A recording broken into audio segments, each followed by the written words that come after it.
Welcome to the Moviegoers Society podcast, brought to you by Nerdtropolis. I'm your host, Sean Tajipour, the mayor of Nerdtropolis, and joining me is my co-host, Drew Munhausen. He is the professional media and movie mastermind. Hey, Drew. Hey, Sean. Good to see you again. It's exciting to be here because we're on episode 3. And in this podcast, we dive into the world of cinema, where we explore everything from beloved classics to the latest blockbusters. And being on our 3rd episode, we will be talking about The Haunted Mansion. And I thought this was going to be a double feature podcast, Drew, but you couldn't make it to Ninja Turtles on Saturday. And that's what I was really hoping for, because I'm sitting on my review, which I have live on the site at Nerdtropolis.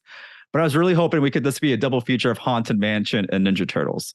I'm sorry. I'm planning. We're recording this on Monday. I'm planning to see it tomorrow evening, hopefully, or actually tomorrow evening or maybe Wednesday. But I'll be seeing it this week, so it'll definitely be part of the conversation in the next episode. Yeah, you can tell I'm so excited about that movie. I just saw it and I'm not over it yet. But we should have an episode for Ninja Turtles, Mutant Mayhem, and then also we're going to have a Gran Turismo episode. And surprisingly, that just got pushed back, I think 2 weeks or so. Sony did a whole shift in their slate and changed a lot of release dates. But Gran Turismo was supposed to come out August 11th, and now they're doing August 25th, using those 2 open weekends as sneak previews. So that's pretty interesting for sure. Yeah, the whole shifting of the slate. I mean, obviously, a lot of it is due to the ongoing strikes and makes sense. The move for Gran Turismo is a little interesting. I don't know. I'm just fingers crossed. I'm hoping that it doesn't create a movement where a lot of things get shifted. Things like Kraven the Hunter and whatnot is obviously shifted due to strikes. And like, the Spider-Verse sequel that was supposed to come out in early next year. Like, I didn't really think that was coming out then anyway, so I'm not surprised to see that one move too. Yeah, I think the biggest news is Ghostbusters Afterlife. That sequel is getting pushed from a Christmas release to March. I think it's taking beyond the Spider-Verse's release date of March 29th, 2024. And that movie, that Spider-Verse movie, apparently there's no date because I don't know how far they are on them. There's a lot of work in these, and who knows when that will come out. Whereas the Ghostbusters move seems clearly like a strike move as well, because allegedly that movie's already shot. So it should be, close to completion by when it was supposed to come out. But it's probably just to take that slot and, again, just with the strikes and everything, shifting things around to better accommodate the marketing side of things. I think so too. And I still think there's some pieces to be filmed for that post and just kind of cleaning it up. And just like the last movie, it didn't take very long to put together Afterlife, which is actually pretty cool to hear of. And the same thing with this, they filmed this really quick. It was supposed to be a holiday film. I think there's a lot of snow involved maybe, but we're definitely not getting a movie this year. So in March, we'll be headed back to Ghostbusters, back in New York City, and maybe a Christmas themed New York City for this movie. So that'll be exciting. Looking forward to that. Yeah, and today we had some sad news, Drew, I think just an hour or so ago, and I can't believe it. But the world has lost their Pee Wee Herman. Paul Reubens has passed away at age 70. Love that guy. Loved everything he did. I mean, he is a part of so many households, from his television show and movies to his other projects outside the Pee Wee Herman world. He was battling cancer secretly, and he just really posted a heartfelt message on his social media accounts. I guess they put together before he passed away on Sunday. Yeah, I grew up, back in the good old VHS days. I had like a recorded episode of Pee-wee's Playhouse. It was just one episode, but I wore that thing out. I watched it all the time when I was younger. And then I remember when I first came across, I was pretty young still when I watched Pee-wee's Big Adventure for the first time. And that was another one that I watched a lot. So a lot of influence on my film, taste as a kid. Yeah, and outside Pee Wee Herman, he's done a lot of things. One of my favorite things that he's done was in Tim Burton's Batman Returns, he is the Penguin's father. And then when they came back with that Gotham series on Fox, he returns as the same Penguin's father. Obviously, Penguin's played by someone else, but he goes back into that role. That was really cool, full circle, I believe, for him. And didn't he's done a lot of voice work over the years too, hasn't he? A lot, but definitely he was Locke in the Nightmare Before Christmas movie, and he's done a bunch of voiceover work. He's the Riddler in the Harley Quinn series. Oh yeah. So there's a long list of all his work. I mean, he's been around a long time. I loved it when he popped up in one of the Cheech and Chong movies as, I think, the manager of the hotel. I don't know which movie it is, but I'm a big fan of the Cheech and Chong movies, and he is in that movie, and all hell breaks loose between that duo and Paul Rubens, who's in that, who's kind of very Pee Wee Herman-esque in that film. So he's been in a lot of stuff, a lot of decades of work.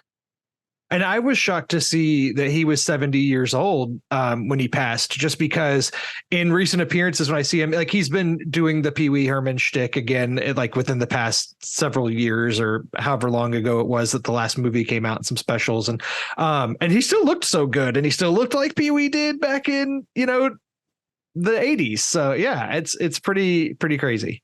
Yeah, everyone that messaged me like, did you see the news? I was like, of course I see the news. My job is to cover the news. So I've seen the news. But they're like, I can't believe he was 70. And that's what everyone's been telling me. I'm like, yeah, if you don't know how old these people are, because first of all, you grew up with them. So you don't want to believe they're that old, especially when they have decades long of work that they've done.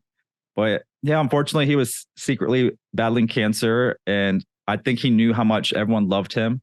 Because if you go to his Instagram account and read the message that they left, he knew, and he was regretful not sharing the news with his fans of what was going on. And so that was very heartfelt as well. But rest in peace, Paul Rubens, our Pee Wee Herman. We have lost today. Very sad news indeed. But a lot of great work left behind. Before we jump into Haunted Mansion, Drew, I want to make sure everyone knows where they can connect with us online. For me, I'm on every social media platform at Sean Taj, and you can also visit nerd-tropolis.com for your daily dose of movie news, reviews, interviews, and trailers.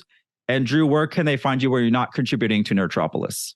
Yes, you can find me at Drew Munhausen on Twitter is probably the best place, or X, or whatever that service is now. And then, of course, right here on the Moviegoers Society podcast. But you can also find me over at Fresh Out the Box on Fresh Out the Podcast, where we talk about other things other than movies, like TV shows and video games and anything you can imagine. So yeah, that's Fresh Out the Podcast as well.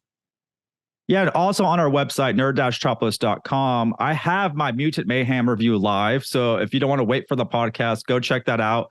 Also have reviews for the Beanie Bubble on Apple TV Plus, with Zach Galifianakis is on that. And then I also reviewed Sympathy for the Devil starring Nicolas Cage, which should be hitting theaters very soon. And you can watch the trailers for Saw 10 and Loki Season 2. Did you see that Loki Season 2 trailer, Drew? I did. Very excited. And, a pleasant surprise to start off a Monday at work. Not that I watched it at work. Don't tell anybody that. No. And I thought it looked amazing. I thought that was really what Marvel was all about, the MCU. When I saw this trailer, I'm like, this seems just something that we missed. Just the vibe of it and just how it's put together. MCU to me has been like kind of falling apart a little bit, but this one seems to be going back to basics, back to what we loved with their Disney Plus shows and kind of with the MCU products that they were trying to give to us. So I'm super excited. And I think now it's time. Let's just jump into Disney's Haunted Mansion. Drew, I'm going to let you lead off on this one and tell us what you thought about it. First off, let me kind of set the stage here. I've been fortunate enough to go to Disney World many times, and the Haunted Mansion ride is one of my favorite rides at the park. Absolutely love that ride. And which strangely enough, despite me loving that ride, I had not seen the Haunted Mansion 2003 film with Eddie Murphy. So I decided, what a perfect opportunity to do my homework. I'll watch that one, can compare and contrast. And that may have been a mistake. The 2003 Haunted Mansion movie is pretty bad. Eddie Murphy is the star of that one, and he's the biggest name, and he's just kind of doing his shtick in a Haunted Mansion movie where the plot is super simple, and he's a real estate agent and they get a call about this house, got to go to it, stuck in the Haunted Mansion. Like, I hate to be this way, because not to offend anybody that wrote that film, but like, I feel like I probably could have written that screenplay or could have done something comparable. And there were some things that happened in the latter half of the movie. I was like, this just isn't good. Luckily, to its credit, it's like less than an hour and a half long. So I didn't have to suffer through it for that long. So very disappointing, to say the least. So I was going into the new Haunted Mansion film with maybe not the highest of expectations. I had talked to you about it. I knew you had already seen it, and that you were kind of so on it. So, I was just kind of open to whatever this movie was going to do. And I actually came out of it liking it a fair bit more than I expected to. It's a lot more true to the ride itself. It has a lot of nods, but it doesn't feel pandering. Like they're kind of fun. And there's a great cast here. You've got Lakeith Stanfield, Tiffany Haddish, Owen Wilson, Danny DeVito, Rosario Dawson, Jamie Lee Curtis. Like, it goes on and on. But Lakeith Stanfield is an actor who I think is really interesting anyway, ever since seeing him in Get Out. And then he was nominated for an Oscar for Judas and the Black Messiah, and he's really, really good in that film. And I just, when he's attached to a project, like, I'm interested to see what he does. And I personally felt like he elevated this movie to way more than what it could have been, just because all the other characters or other actors are good, but they're kind of like doing their thing and playing, not playing themselves, but playing similar characters you've seen them play before. Lakeith Stanfield plays his character with so many layers, and he's like going all out in a movie that is almost not even deserving of his talents. He's so good, and he elevates this movie. And I was very impressed with that in general. So I think that just his presence alone helped with my enjoyment of it. But again, there were a lot of fun nods and characters. I think this is also really good intro horror for young people. There's no real jump scares or anything in this. There's some kind of creepy imagery, I think, for young kids if they go to see this. But again, like, it's good. I think it's a good introductory horror movie to young people. I am just baffled as to why this movie is coming out in late July and not closer to Halloween. Like, this would have been a perfect Halloween release. So yeah, I mean, I was higher on this movie than I expected to be. I'm interested to hear your thoughts, or maybe what you didn't like about it, go from there. Yeah. A Halloween-esque film coming out in July. I think that's what happened with Hocus Pocus, right? I think that came out in July back then, which is a mistake that Disney made then. So I'm not sure why Disney's even pulling those strings again. But like you mentioned, Lakeith Stanfield is amazing. I watched him when he was on Atlanta, and I loved him when I got introduced to him on that show. He's a great actor. Everything he's been has been amazing. But I did not know, after watching the trailers, that he's the main character. He's really the main character of this film. So I felt like the trailers were super misleading. You show Rosario Dawson and her son, and they're the owners of the home. You would think that as the owners of the home needing help, they are the main focus of the film, which they're not. It's like Keith and his story about kind of the grief he's going through. But I was kind of disappointed that the trailer was misrepresenting the movie. So that kind of got me there. But he does do an amazing performance for sure. Like, he is so good in this, but it makes everyone seem like, why are you around? They're, with these big names. Like you said, you have Owen Wilson, Tiffany Haddish, and Danny DeVito forming a Ghostbusters type team and just being the comedic relief. Yeah, there's like almost direct connections to the Avengers, weirdly, in this. Like, they're trying to set up their Avengers team of ghost hunters, I guess, so to speak. I did think that was funny. I also just looked up, just because I was curious. So Jungle Cruise with Dwayne "The Rock" Johnson and Emily Blunt came out in theaters July 30th of 2021. So this is apparently just the designated weekend for movies based on Disney attractions. I don't know what they're trying to pull with it, but I thought with the trio of all this like great comedy people, the comedy wasn't that great. It was hit or miss. I felt like the film's humor was just uneven. I don't know who wrote this movie or wrote the jokes. They just didn't land very well. and they just wanted big names in this film. I kind of wish if it was like Keith kind of by himself trying to help out this family would have been great. I don't think we needed the extra circus that they were trying to involve, but it does make it fun at times. I thought Danny DeVito was probably the best out of the trio. I think Owen Wilson's just playing himself, and then the gag of who he really is, and then Tiffany Haddish is Tiffany Haddish. But I think it was fun seeing DeVito in this for sure. He knows he's in like a Disney kids movie, even if it is horror adjacent. So he's just kind of being all out, which I enjoyed. The movie's about 2 hours long, which was also surprising to me. It felt a little bit longer than it needed to be. I thought the first half of it was a little bit stronger, and then as it gets into the latter half, it's kind of like, okay, like let's get to where we're going here. But also it kind of runs into some of the same problems that you hear complaints against the MCU movies, where it's like it'll have a really strong first half and then it kind of devolves into like CGI just everywhere. And this movie kind of does that too. I mean, its budget is listed, at least on Wikipedia, is over 150 million, which seems like a really high budget for a Haunted Mansion movie. So yeah, which really stinks because it's not doing that great at the box office. It opened at number 3, behind Barbie and Oppenheimer, both in their second weeks, which both are like continuing to dominate the box office. Like Barbie almost made $100 million domestic again in its second weekend. Oppenheimer made almost 50 million, like basically made what it was projected to make its first week in its second weekend. So like both of those are doing really well.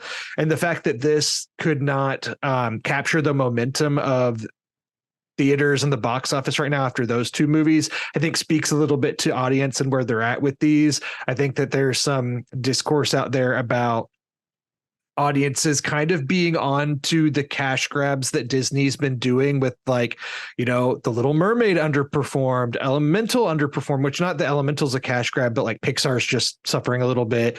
And then now this is underperforming. Like, I don't know what some of the MCU movies as well have done not as well as expected. So I don't know what Disney's going to have to do. That being said, like, I think that's just kind of the audience perspective. This movie was better than I expected it to be. So like, I think that there's a world where this movie could have been a hit at the box office, but yeah, it just could not capitalize on the times. And how much did you say that budget was? 150 million for this movie? That's what Wikipedia is saying. And you have a lot of big names in this movie, and they're not cheap. We just mentioned you had Danny DeVito and Tiffany Haddish and Owen Wilson and Rosario Dawson. And then you also have Jamie Lee Curtis, who is in this as Madame Leota, but she's barely in this movie. Oddly, she's not utilized. She's introduced, disappears, and comes back. I kind of wish she popped in and out more often and wasn't trying to, be gone most of the movie. I was very surprised by that, to be honest, because it is Jamie Lee Curtis. Yeah, and when the credits are coming up at the beginning and you're seeing all the names, I think she gets the with credit in it, is like, like as a featured person, which is fine. But then it came up and I see and Jared Leto as the Hatbox Ghost comes up at the beginning. Which you don't even know it's him, which that's where I was going to go at, is the Hatbox Ghost is more of a voiceover, barely a voiceover for Jared Leto. You don't even know it's his voice. You can't even tell if it's his face. I don't know why they needed him in this movie or that name to be attached to this character. I thought this was really strange. I agree. It's very strange. I don't know. I haven't done the research to see, like, did he do the mocap for the character? I'm assuming he did, did the voiceover session for it, but it's heavily modulated and changed to be like an echoing ghost voice. And then you never see him in person. The Hatbox Ghost has a very iconic face. Like, it's iconic for people who are fans of the ride and the imagery there. The only time you see Leto is in the portrait. Right. It's in like portraits and drawings. It's they never do any kind of flashback or anything. It's only in like recreations of the character with Jared Leto's face. It's very odd. Yeah, it is. And so you have a lot of big names. And to be honest, my favorite performance comes from the smallest name.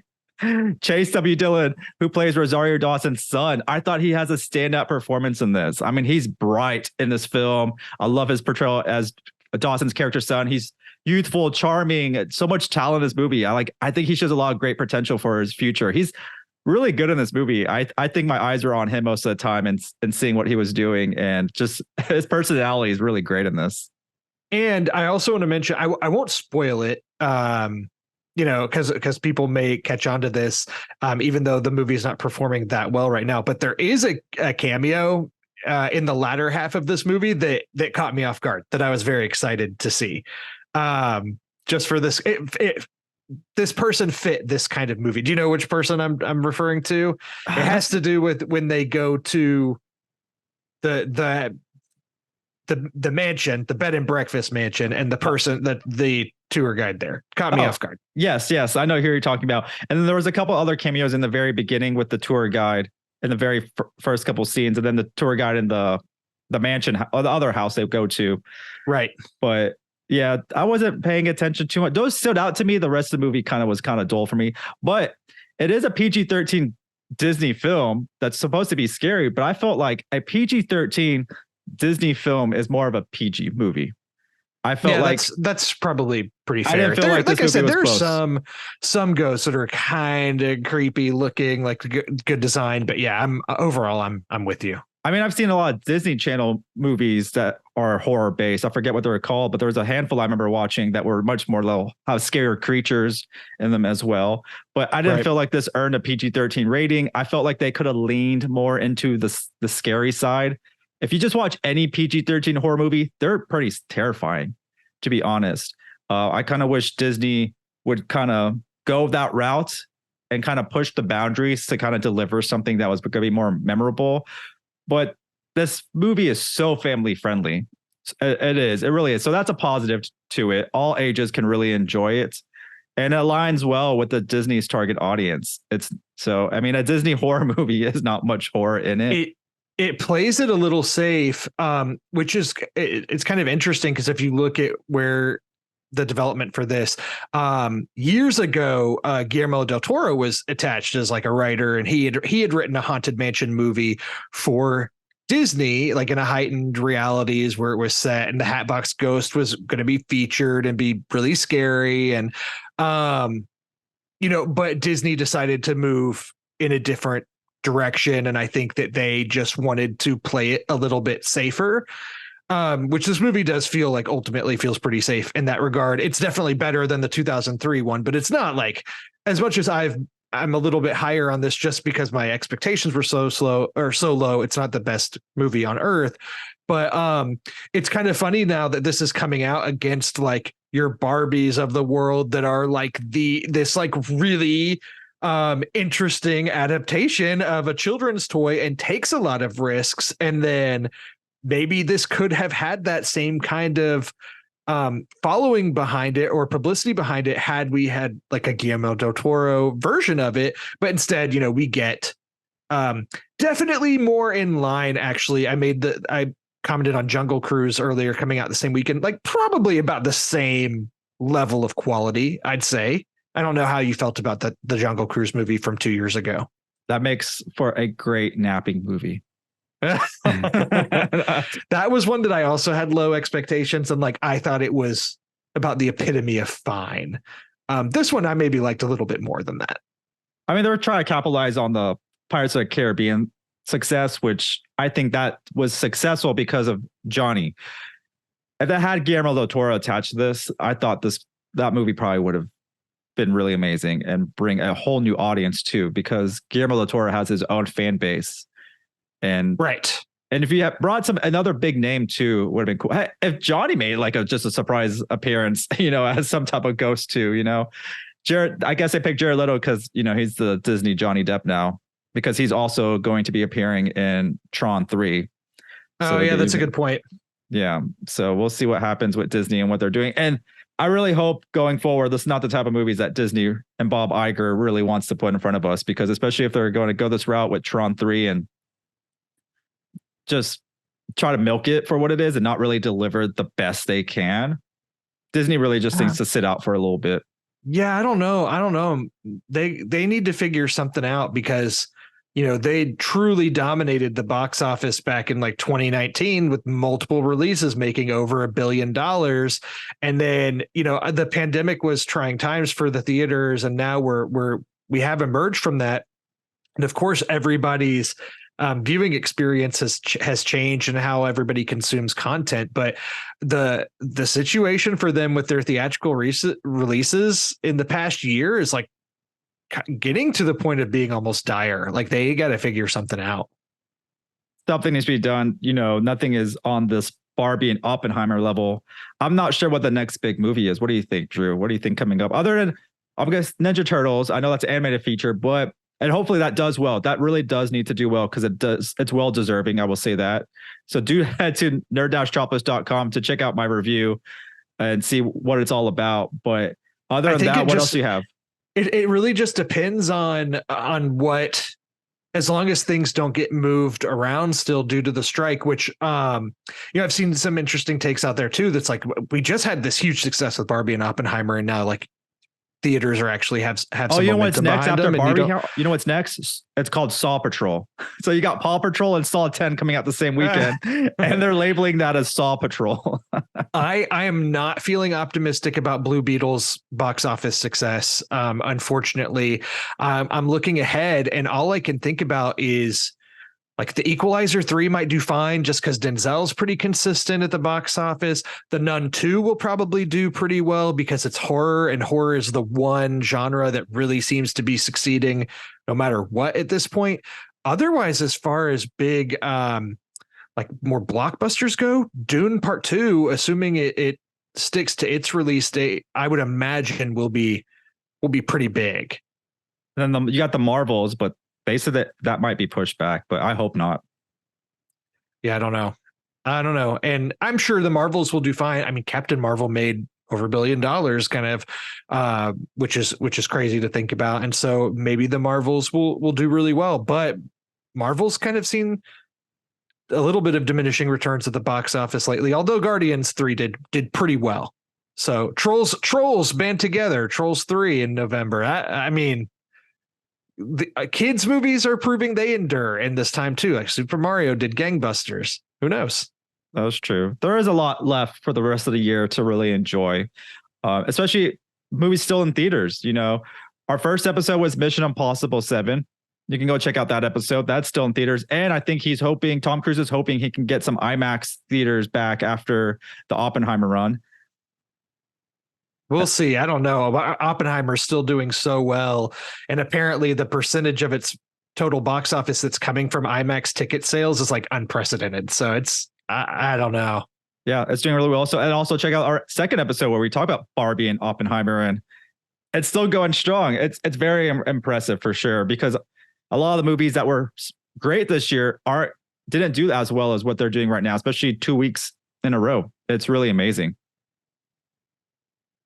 So that makes up for this week. Haunted Mansion. What did you give the overall grade for Haunted Mansion, Drew? I think I'm right there with you. I'm giving it probably a 3 out of 5. Yeah, that's where I had mine, 3 out of 5. I think families of all ages will really enjoy this. I just think I was expecting something a little more darker, but it is very lighthearted. If you do want the ultimate Haunted Mansion movie, I will recommend The Muppets Haunted Mansion on Disney Plus. That is worth a watch. Drew, I'm not sure if you watched it, but I think you should. It's a lot of fun. A lot of cool cameos in that too. Some surprising names that pop up. So it's pretty darn good.